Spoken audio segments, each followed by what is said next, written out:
laboratory experiments that require certain skills to achieve maximum results and prevent accidents. This series of lab demonstrations will focus on the presentation of different methods on how to handle safely and manipulate laboratory materials. For this segment, we are going to talk about the proper handling or techniques in using open flames in the laboratory. This demo will also include the prudent manipulation of burners and other heating methods using an open flame. An open flame is a flame that is directly exposed to outside elements. Open flame burners such as alcohol lamps, Bunsen burners, Terrell burners, and Fisher burners are common to science laboratories.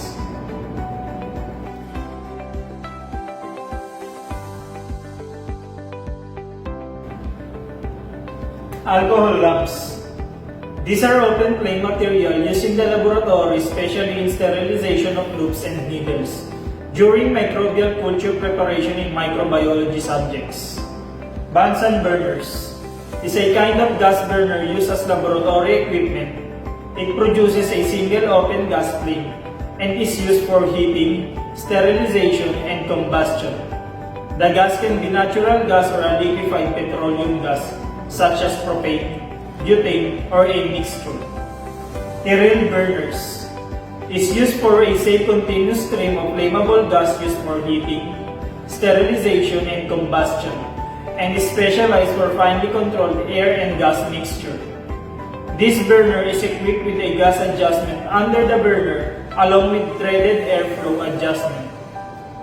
Fisher burners is a laboratory burner that produces multiple open gas flames used for heating, sterilization, and combustion.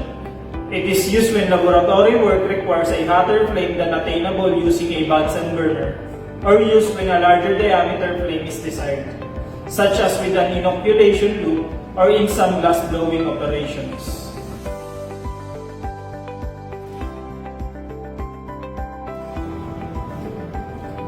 So before we use the open flame burners, we need to consider the following safety precautions. Ensure the lab bench is clear from all flammable and combustible materials. Avoid heating flammable solutions when using open flame. Place the burner onto a heat-proof bench. Ensure there are no holes or cracks in the rubber tubing to be used. Bring the lid split alongside the barrel of the burner and raise it slowly over the edge of the barrel from the side. Make sure that the gas is turned off when finished. The barrel of the burner may remain hot for some time after the burner has been used. Carefully check to make sure the burner has cooled before moving it or putting it away.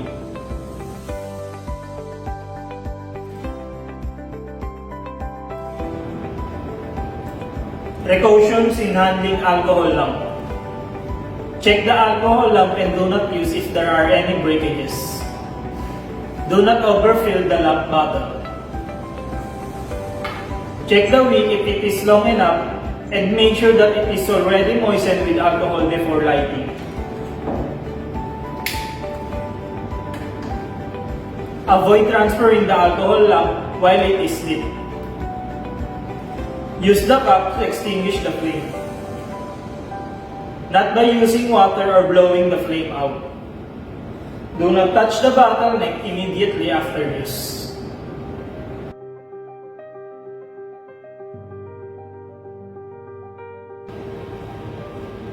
How to manipulate Bunsen burner. Connect the rubber tubing from the Bunsen burner's gas inlet to the gas valve.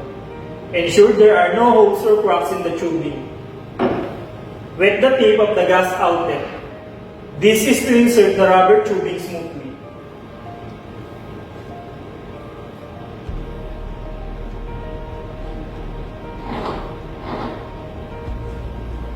Close or partially close the air vents on the Bunsen burner.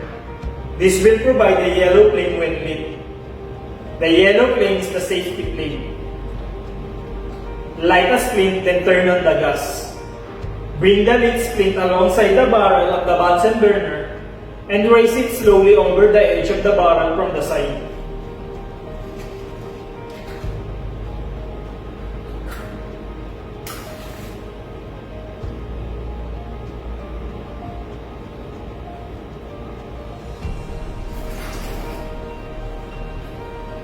After the Bunsen burner is lit, thoroughly extinguish the splint with water.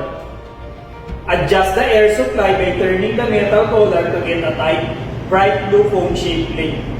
This is a very hot flame and sometimes called a roaring flame.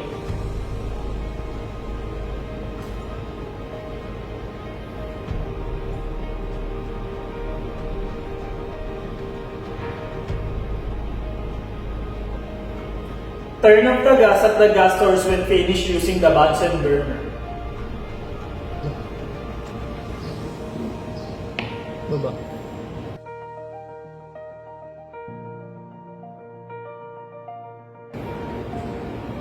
Unlike a Bunsen burner, a Tyrrell burner allows adjustment of both the air supply and gas supply. Adjustable air ports regulate the air supply and a brass needle valve regulates the gas supply. To ignite the Tyrrell burner, adjust the air vents until they are only slightly open. Gently rotate the needle valve clockwise until it is closed. Do not apply pressure as you might damage the valve. And then turn it back counterclockwise one full turn. This ensures that the gas flow is in the normal range of what you will need for a good flame. Turn the gas on at the gas cap on your lab bench by moving the handle from either of the two off position to the full on position. This control should not be used for regulating the gas flow. Position the lighter at the top of the burner and ignite. The height of the flame can be adjusted with the needle valve at the bottom of the burner.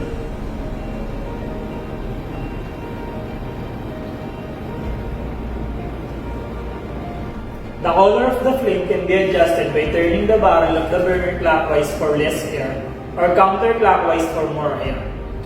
Insufficient air will cause a yellow or orange flame.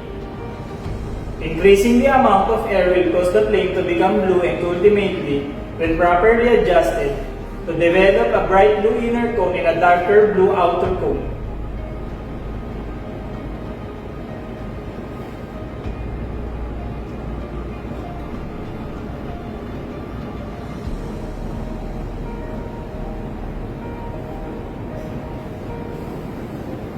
If too much air is submitted, the flame may blow itself out.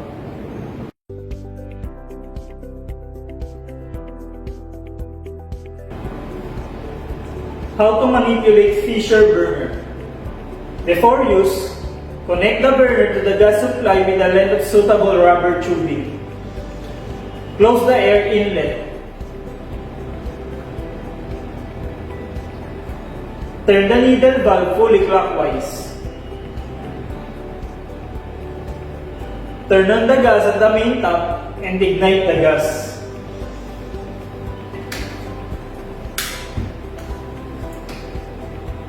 Adjust the gas flow with the needle valve.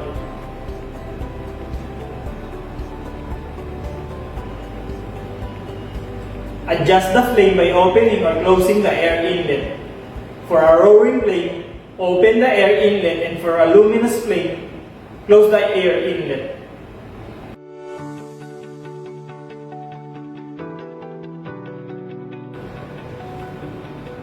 Hazards from an open flame such as alcohol lamp, Bunsen burner, Tyrrell burner, Fisher burner, and other open flame devices, when used incorrectly or left unattended, can ignite combustible materials and result in personal injury, destruction of property, and even loss of life.